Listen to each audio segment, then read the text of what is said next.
Hello मेरे प्यारे बच्चों, my name is Devjyoti and welcome to my channel physics phobia. So let's begin the video. तो आज जो हम लोग पढ़ने वाले हैं वो पढ़ने वाले हैं प्रॉपर्टीज़ ऑफ चार्जेस के बारे में। और उसमें भी एक बहुत इम्पॉर्टेंट प्रॉपर्टी होती है चार्जेस की, that one is quantization of electric charge. तो इस प्रॉपर्टी को समझने से पहले बच्चों हमें पता होना चाहिए कि क्वांटाइजेशन का मतलब क्या होता है।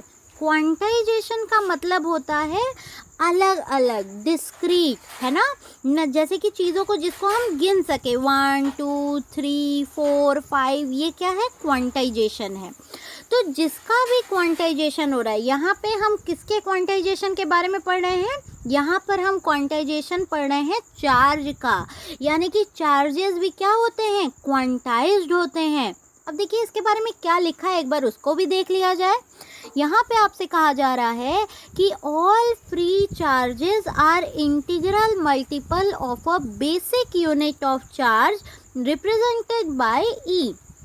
यहाँ पे जो सबसे इम्पॉर्टेंट वर्ड है दैट इज इंटीग्रल। यानी कि सारे के सारे फ्री चार्जेस क्या होते हैं, इंटीग्रल मल्टीपल होते हैं। किसके इंटीग्रल मल्टीपल होते हैं, ई के मल्टीपल होते हैं। यानी इंटीग्रल का मतलब क्या होता है, इंटीग्रल का मतलब होता है एक तरह से पूरा पूरा। जैसे कि अगर हम बात करें 1 की तो 1 पूरा पूरा है, लेकिन 1.5 क्या है, इंटीग्रल नहीं है। 1 2 3 4 ये सब क्या है, इंटीग्रल में आएंगे। लेकिन अगर इसका हम कोई पार्ट लेने लगे, जैसे 1.5 ले ले, 1.7 ले ले, 2.5 ले लें, तो ये सारी वैल्यूज़ क्या है, इंटीग्रल नहीं है। तो इसी तरह से जो इंटीग्रल वैल्यू होती है चार्ज की, वो किसकी मल्टीपल होती है, ई की मल्टीपल होती है। यानी किसी भी बॉडी में जो चार्ज होता है वो n टाइम्स ई के होता है। नहीं समझ में आया, कोई बात नहीं। यहाँ पे हम बात करते हैं एक एग्जाम्पल की। तो ये ताश के पत्तों से आपने घर तो बहुत बार बनाए होंगे बचपन में, या हो सकता है कि आप अभी भी प्रैक्टिस करते होंगे, ठीक है। तो देखिए ये जो घर बना है बच्चों, इसका सबसे स्मॉलेस्ट यूनिट क्या है, इसका सबसे स्मॉलेस्ट यूनिट है एक सिंगल कार्ड, है ना। इस पूरे ढेर सारे, हो सकता है कि बहुत सारे बड़े बड़े बिल्डिंग्स भी बना लेते हैं लोग इस ताश के पत्ते से। तो इसके कितने भी बड़े बिल्डिंग हो, लेकिन इसका सबसे स्मॉलेस्ट पार्ट कौन होगा, एक सिंगल ताश का पत्ता होगा। और इसी ताश के पत्ते के मल्टीपल में इसमें होंगे। हो सकता है कि 400 पत्ते हो सकता है कि 200 पत्ते हो सकता है कि 20 ही पत्ते हों, है ना। तो ये सब क्या होंगे, इसी एक कार्ड के मल्टीपल होंगे। इसी तरह से किसी भी मटेरियल में कितने क्यूब प्रेजेंट होंगे, वो ई के मल्टीपल में प्रेजेंट होंगे।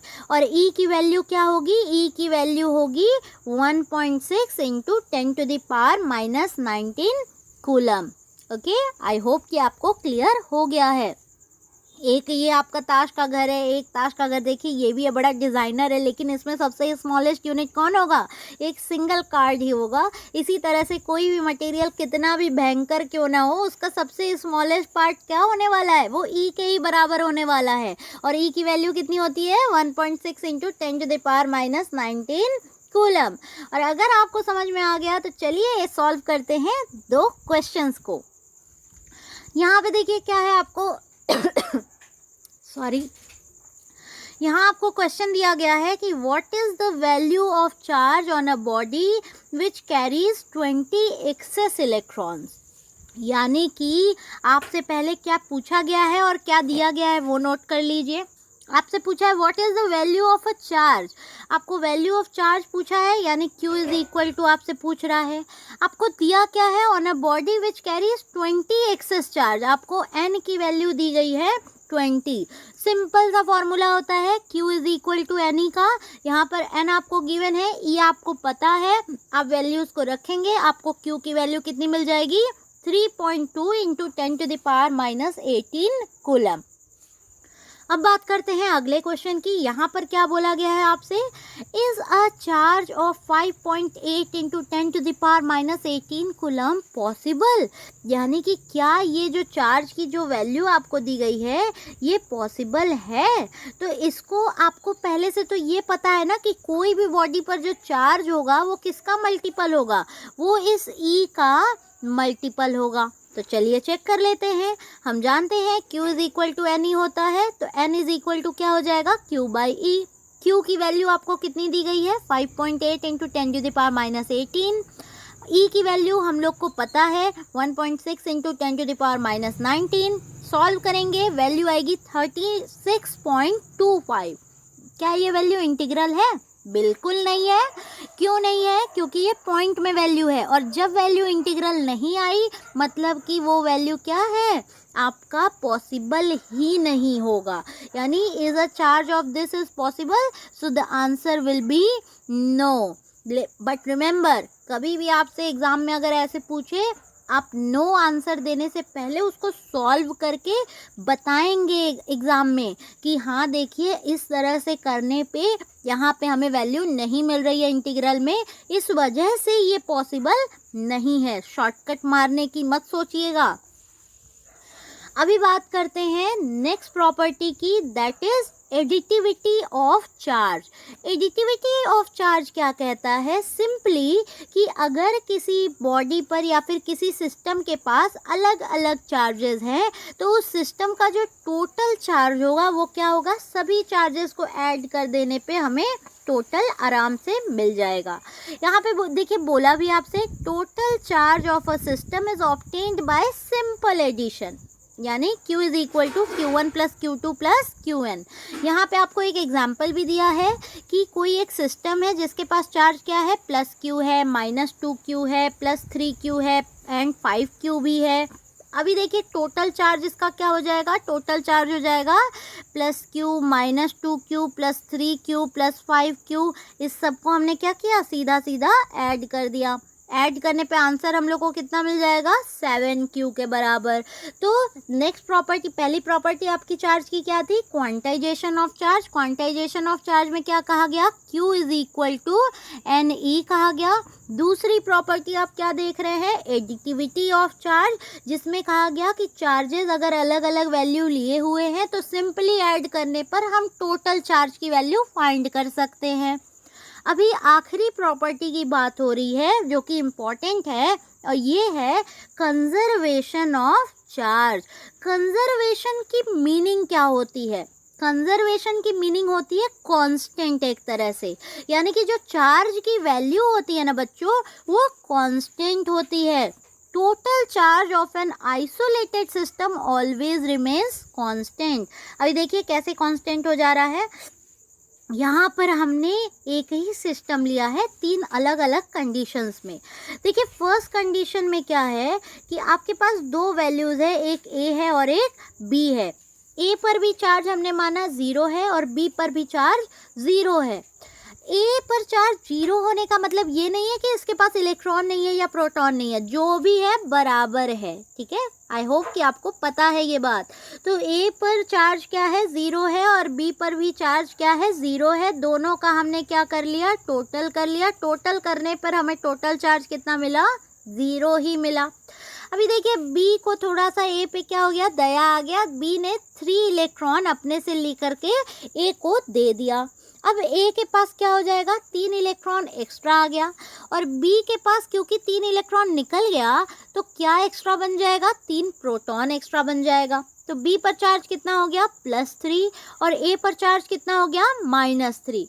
अब इन दोनों चार्जेस की वैल्यू को जब हम टोटल करेंगे, -3 + 3, कौन सी प्रॉपर्टी से, एडिटिविटी की प्रॉपर्टी से, कि सिंपली चार्जेस को ऐड करने पर हमें क्या मिलेगा, टोटल चार्ज 0 मिलेगा। अभी देखिए B का मान लीजिए दिमाग फिर से सनक गया और इसने A को 2 इलेक्ट्रॉन और दे दिया। 2 इलेक्ट्रॉन और दे दिया तो A पर अब चार्ज कितना हो जाएगा, -5 हो जाएगा, और B पर चार्ज कितना हो जाएगा, +5 हो जाएगा।